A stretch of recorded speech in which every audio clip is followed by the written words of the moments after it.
Assalamualaikum warahmatullahi wabarakatuh. Bagaimana kabar anak-anakku pada hari ini? Semoga kalian semua selalu diberikan kesehatan oleh Allah dan dalam keadaan sehat walafiat. Sebelum memulai pembelajaran hari ini, alangkah baiknya kita bersama-sama membaca basmalah terlebih dahulu. Bismillahirrohmanirrohim. Semoga pembelajaran hari ini dapat memberikan manfaat untuk kita semua. Pada hari ini Ustazah akan menyampaikan tema 5, subtema 4, mata pelajaran bahasa Indonesia. Nanti kalian bisa membaca materinya di halaman 101 Bu Petik 3E. Bisa kalian pelajari juga di halaman 82 LKS Maestro, dan nanti kalian bisa memutar video yang sudah Ustazah sampaikan ini. Pada hari ini Ustazah akan menyampaikan mata pelajaran bahasa Indonesia tentang cuaca, iklim, dan musim. Yang pertama, menemukan informasi tentang cuaca, musim, dan iklim. Kita dapat memperoleh informasi melalui proses membaca, mendengar, serta mengamati. Yang kedua, kita dapat menyusun informasi yang kita peroleh menjadi sebuah teks baru. Yang ketiga, pada saat menyusun teks, gunakanlah kosakata yang baku dan kalimat efektif agar mudah dipahami oleh pembaca. B. Menemukan pokok-pokok informasi teks tentang cuaca, musim, dan iklim. Ayo ingat kembali, setiap teks memiliki pokok-pokok informasi. Pokok-pokok informasi itu terdapat pada setiap paragraf yang menyusun sebuah teks. Jadi satu paragraf itu terdiri dari 5 kalimat. Untuk memperoleh pokok-pokok informasi sebuah teks, kita dapat membacanya secara cermat dan menandai kata-kata yang penting. Selain itu, untuk mengidentifikasi informasi dalam bacaan, kita juga bisa memperhatikan langkah-langkah sebagai berikut. Yang pertama, bacalah bacaan teks dengan seksama. Jadi kalian membaca teks dengan keseluruhan, ya, dari awal sampai akhir. Yang kedua, pahamilah makna setiap kalimat yang terdapat dalam bacaan. Yang ketiga, bacalah bacaan secara berulang untuk memahami isi bacaan. Yang keempat, catatlah hal-hal penting yang terdapat pada teks bacaan.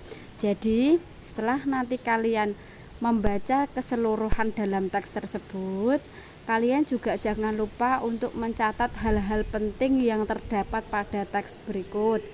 Jadi, hal-hal penting yang terdapat pada teks bacaan itu kalian tulis agar kalian mudah menemukan sebuah informasi dalam bacaan. Setelah itu, kamu bisa menuliskannya kembali menjadi sebuah kalimat yang berisi informasi dari teks.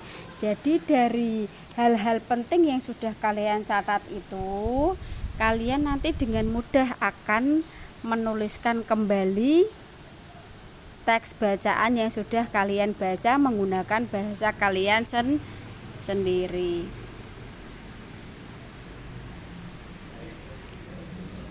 Menemukan pokok-pokok informasi berkaitan dengan musim di Indonesia.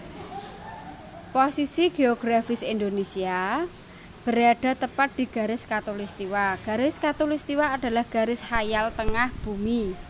Salah satu dampak dari posisi tersebut, dalam 1 tahun Indonesia mengalami 2 musim, yaitu musim kemarau dan musim hujan. Pokok-pokok informasi, lah ini ada sudah Ustazah sampaikan dan sudah Ustazah tuliskan. Di situ sudah ada pokok-pokok informasi dari teks di atas adalah salah satu dampak dari posisi geografis Indonesia yang berada tepat di garis khatulistiwa adalah Indonesia mengalami 2 musim, yaitu musim kemarau dan musim hujan. Kalau yang di atas itu tadi merupakan sebuah teks, yang di bawah itu merupakan pokok-pokok informasi dari teks. Selanjutnya, makna kata tentang cuaca, musim, dan iklim. Arti kata dapat diketahui melalui Kamus Besar Bahasa Indonesia atau bisa didapat dari Google arti kata, ya.